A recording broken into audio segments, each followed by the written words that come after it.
shy, and so I want you guys to know a little bit about me. I come from a beautiful, traditional Filipino Catholic family. Anyone else in the white crowd? Okay, cool. Relatability notes. And so, my family immigrated here about 20 years ago, and my mom realized raising us all this time that she couldn't bring every tradition or practice from the old country to this new country. So she raised us to be really open-minded, and I love that about her. And with that does come some kind of quirks or consequences to it. Growing up, she would come up to me unprovoked, and she would go, "Kim, just tell me you're gay. I'm going to love you anyway." Super sweet of a Catholic mother, but I wouldn't be able to tell you the heartache and all of that is, I am ridiculously straight. So there isn't a way, or there isn't a Degrassi episode or a rom-com that sort of tells you how to come out straight to your mom. I'm what the Gen Zers call like raw dogging it right now. And so one day, on my sister's birthday, my mom decided to out me yet again at the local Bonchon on West Broad Street. And she looked at me, and I was the only one without a significant other with my siblings, and she goes, "Kim, just tell me you're gay. I'm going to love you anyway." And I looked at her and I said, "Mom, I'm not gay, but if it makes you feel any better, I'm kind of a slut." That would be a perfect reaction, right? That good roaring laugh. I got dead ethnic silence. Dead ethnic silence. Like the kind of ethnic silence that like has you realizing that God is praying for you at that moment. And so after 10 seconds, we both looked at each other, and she looked at me and she goes, "That's okay. I'm going to love you anyway." Super sweet, right? But not everyone was happy about my lifestyle choice. You can hear my father in the background go, "I'd rather you be gay." Proving unequivocally you cannot make any Asian parent happy. I am living, breathing proof of it.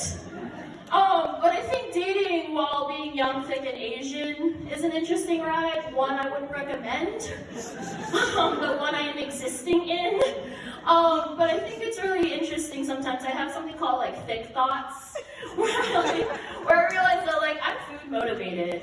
I really just show up when there's a meal at hand, but like I realized that it influenced the way I thought about the world. And it came to my revelation a few years back that someone had to tell me, George Foreman is an athlete. The laughter in the crowd suggests that it was just me that thought his greatest accomplishment was that panini grill. One of my friends literally had to be like, "Kim, do you realize that he's a heavyweight champion?" And I had to humbly be like, "Well, thanks to his grill, I too am heavyweight." I'm one of those girls whose milkshake does bring the boys to the yard. Yeah, I'll try. But like, the issue is I'm not sharing, so I don't understand why they're in the yard. I also believe that there is a subsection. Have you guys ever heard of pretty privilege? Anyone in the crowd? So pretty privilege is this idea that because you match a sort of certain, convention of beauty, that society will treat you differently. It'll treat you kinder. It's a privilege. I like to say that there's a subsection to that. I like to say there's fat girl privilege. I like to say that there's certain privileges because of my body type that allows me to walk very confidently in this world. I walk the streets with confidence, knowing that I will never be kidnapped randomly. That is a privilege. I walk these streets knowing that it has to be premeditated to kidnap my ass. Okay? I'm an OSHA complaint waiting to happen. I'm a team effort scoop. Use your legs, not your back kind of situation. Oh, thank you! But I realized that growing up, I told that to my parents once. I told them, I was like, "You are so lucky You always wanted me to lose weight, but you never lost me. You never lost me. Skinny children get stolen. You never heard a husky girl get stolen. And you're lucky. I also believe, I have this really madly unpopular opinion. I sort of believe that dowries should still exist. Okay, crowd, good. We love the silence. We don't want any woos. Okay, I have an unpopular opinion that dowries should exist because I need a Kelly Blue Book value of standards. Back in the day, a woman could be worth 10 goats and an acre of land. And if we are bonding together, if you guys feel like you can trust me and this is a safe space, I slept with a boy for a 10-piece chicken nugget meal.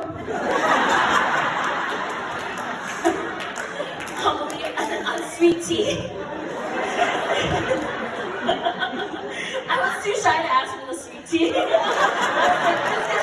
I'm on sugar.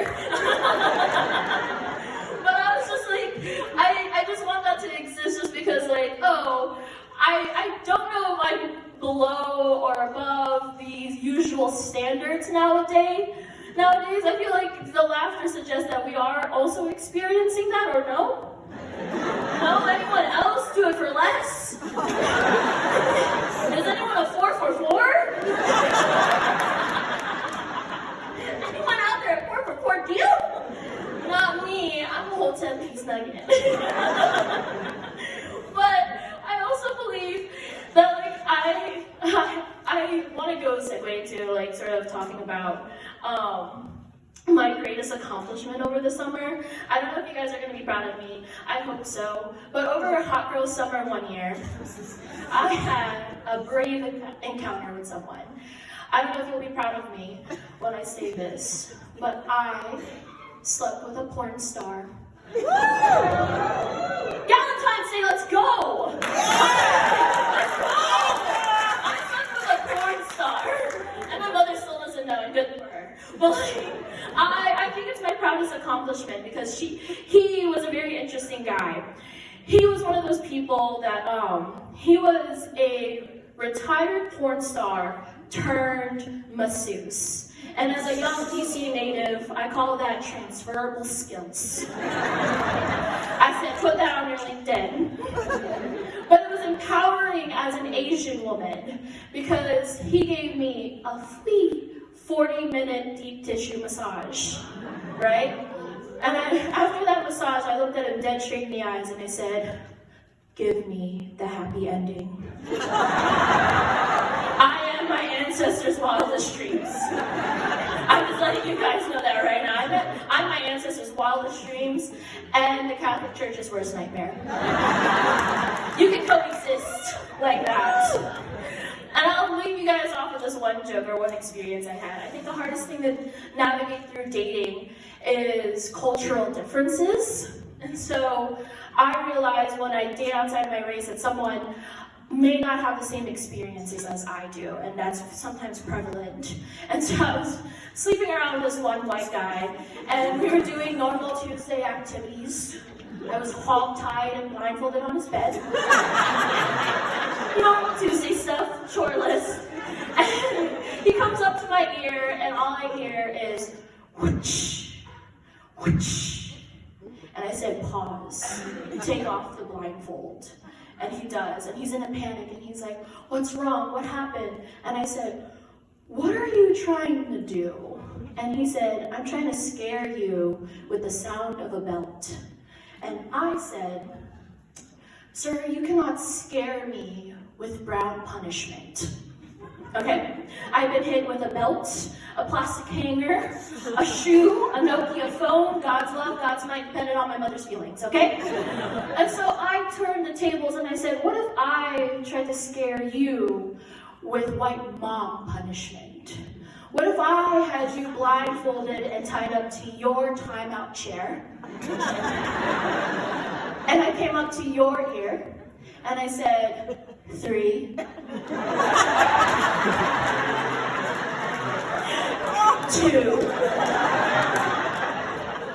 1. Let's talk about how your actions have consequences. Your emotions are valid. Sir, use your words. Choose your words. And at the end of sex, we all know what he's going to get, right?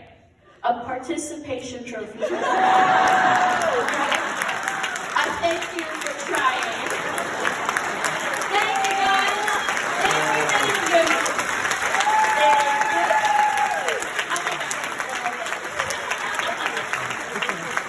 Again, my name is Villamera. I'm going to be at the end of the show selling my stickers, and if you have an Instagram page, follow me online. I am so excited, though, to present to you your next comedian. She